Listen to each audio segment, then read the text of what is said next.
బాగున్నారండి? మీరంతా కోనసీమ అనూష్ కిచెన్. మీరంతా ఏం చేస్తున్నారు? ఇల్లు చూసి ఇల్లాలని చూడాలంటారు కదండి. ముందు ఎవరైనా సరే ఇల్లే చూడాలంటారు. ఆ సామెత కూడా చాలా మంచి సామెత కదండి. ఎందుకంటే ఇల్లాలు ఎంత అందంగా ముస్తాబైనా ఇల్లు గత్తరగా చాలా చండాలంగా ఉందనుకోండి, అస్సలు ఎక్కడ సామాన్లు అక్కడ పడేసి అస్సలు ఎవరికీ నచ్చదన్నమాట.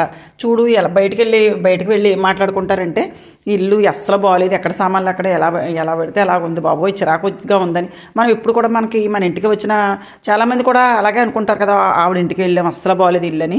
ఎందుకంటే ఎప్పుడు కూడా ఇల్లు చూసి ఇల్లాలని చూడాలి. ఇంటికి దీపం ఇల్లాలని పేరు ఎందుకు వచ్చిందో చూడండి.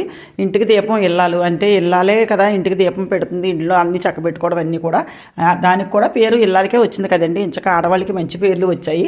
ఇల్లు చూసి ఇల్లాలని చూడాలంటారు. అందుకని ఇప్పుడు కూడా ఇంట్లోకి రాగానే ప్రశాంతంగా ఉండాలండి. ఇప్పుడు మనసుకి అందంగా సంతోషంగా ఉండాలంటే, మన ఇంట్లో అంతా లక్ష్మీదేవి కలకల్లాడుతూ ఉండాలంటే ఇంటి ముందు ముగ్గులు పెట్టుకుంటూ, ఈ గడపకు పసుపు బొట్లు పెట్టుకుంటూ, ఇప్పుడు అందరూ కూడా చాలామంది బాగా చేసుకుంటున్నారండి. ఇప్పుడు అంతా కూడా ఇల్లు ఎవ్వరు కూడా నీట్గానే ఉంచుకుంటున్నారు ప్రతి ఒక్కళ్ళు కూడాను. మనకి ఇంకా నీట్గా మనం కనిపించాలంటే చాలామందికి పాపం తెలియదు. కిచెన్లో ఉంటారు, ఇప్పుడు కరివేపాకు ఇలా పీక్కుని లాగేసుకునండి మొత్తం కింద పోసేసుకుంటారన్నమాట తుక్కంత. అలా కాకుండా ఒక కవర్ పెట్టుకుంటాం, ఒక డస్ట్బిన్ పెట్టుకుంటాం. అన్నీ ఒక కరివేపాకు తీసిన తుక్కైనా, వెల్లుల్లిపాయ తుక్కైనా, అల్లం తుక్కైనా ఏదైనా సరే మనం ఎంచక్క వెంటనే ఒక గిన్నెలో అన్నీ ఒక బౌల్లో వేసుకుని అవన్నీ తీసుకెళ్ళి డస్ట్బిన్లో, కానీ మొక్కలు ఉన్న వాళ్ళైతే మొక్కల్లో వేసుకోవచ్చు. మాకైతే మొక్కలు ఉన్నాయి కాబట్టి మామూలుగా వాళ్ళు అయితే డస్ట్బిన్లో వేసుకుంటాం. అంతేకాని తినేసినవి అన్నీ ఎక్కడెక్కడ అలా పాడేసుకుంటే ఆ తర్వాత మళ్ళీ మనకే పని ఎక్కువగా ఉంటుంది కదండి. ఏదైనా మనల్ని బట్టే ఉంటుందండి ప్రతిదీ కూడాను. ట్యాబ్లెట్స్ వేసుకున్నామంటే ఆ కవర్లు తీసి మగవాళ్ళు కింద పాడేస్తారు. మనం అదే వెంటనే తీసుకుని మనం ఒక డస్ట్బిన్ కవర్లో వేసుకుంటాం. అలాగే అరటిపండు తినేసినా సరే చాలామంది పాపం చిన్నపిల్లలు ఉంటే తెలియదు అన్నమాట. వాళ్ళకైతే చిన్నపిల్లలు అయితే ఇంకెలాగైనా తప్పదు, మనం కూడా నేర్పుకోవాలి. చిన్నపిల్లలు అరటిపండు తింటే డస్ట్బిన్లో తొక్క తీసి డస్ట్బిన్లో వేయమనాలి. చాక్లెట్ తింటే డస్ట్బిన్లో వేయమనాలి. అలా మనం చిన్నపిల్లలకి చిన్నప్పటి నుండి కూడా మనం అన్ని పనులు అలా నేర్పుకుంటడం వల్ల వాళ్ళకి పెద్దవాళ్ళు ఇప్పటికి ఒకవేళ వేస్ట్గా ఫ్యాన్లు తిరుగుతుంటే ఫ్యాన్లు ఆపడం, డస్ట్బిన్లో కాయంతో తుక్కు వేసుకోవడం అన్నీ చిన్నపిల్లలకి బాగా అలవాటు అవుతాయండి.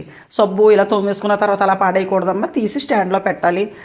అలాగా మనం ప్రతిదీ కూడా చిన్నపిల్లలకి ఎప్పుడైతే నేర్పుతామో మన పెద్దవాళ్ళందరూ కూడా మనకి ఎలా నేర్పారు కాబట్టి బట్టలు ఇలా ఖరాబ్ చేసుకోకుండా నీట్గా ఉంచుకోవాలి. చెప్పులు కూడా ఇలాగ ఉంచుకోవాలి. అలా చెప్పులు స్టాండ్లోనే పెట్టాలి. ఇలాగ చాలామంది పిల్లలు వచ్చేసి ఇలాగేలా ఇసురుతారు. కొంచెం పెద్దోళ్ళు అయ్యేటప్పటికి తెలియాలంటే చెప్పులు తీసుకుని స్టాండ్లో పెట్టుకుంటాం. అలా చాలామంది ఇంచక్క బాగా నేర్పుతున్నారు పిల్లలకి.